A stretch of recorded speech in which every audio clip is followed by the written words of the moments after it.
আজকে আমরা রান্না করব হারিয়ালি তাওয়া চিকেন এবং এর সাথে আমাদের আরেকটা আইটেম হিসেবে রইবে বাসমতি চালের ফ্রাইড রাইস। প্রথমে আমরা ইনগ্রিডিয়েন্টসগুলো সুন্দরভাবে সাজিয়ে নিয়েছি।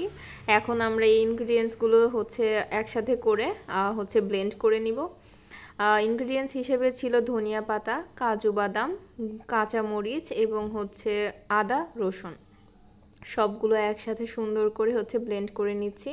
একটা গ্রিন পেস্ট হয়ে গেল। এই গ্রিন পেস্টটা এখন আমাদের যে মাংসটা আছে, মুরগির মাংস, এটার সাথে মেরিনেট করে নিচ্ছি।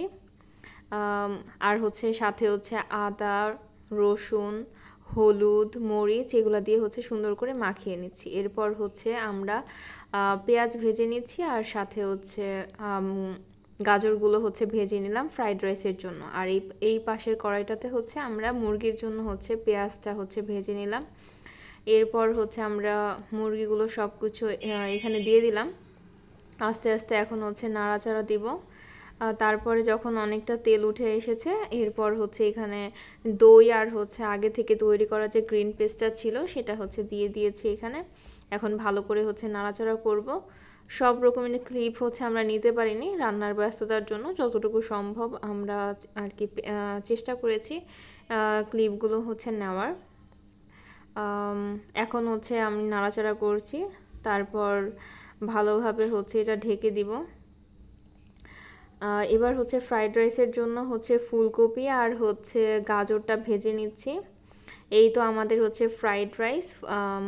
আর এটা হারিয়ালি তাওয়া চিকেন সাথে কিছু রয়েছে আমাদের সালাদ আইটেম সুন্দর করে কুটে নিয়েছি।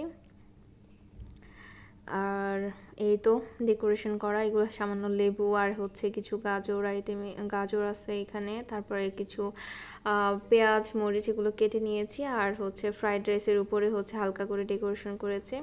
এই তো একটা প্লেট আর সাজিয়েছি, যতটুকু সম্ভব চেষ্টা করেছি। এটা আমাদের বাসমতি চালের ফ্রাইড রাইস। এটা প্লেটারটা। এখানে টমেটো, পেঁয়াজ, মরিচ দিয়ে সিম্পল কিছু ইনগ্রিডিয়েন্টস দিয়ে একটা প্লেটার সাজানোর চেষ্টা করেছি। সাথে লেবু আর হারিয়ালি তাওয়া চিকেনও আছে এখানে। এই তো সন্ধ্যা হয়ে যাওয়ার কারণে ছবিগুলো আশানুরূপ আসেনি, তবুও চেষ্টা করেছি সুন্দরভাবে ক্যাপচার করার। এই তো আজকে আমাদের এইটুকুই রান্নাবান্না।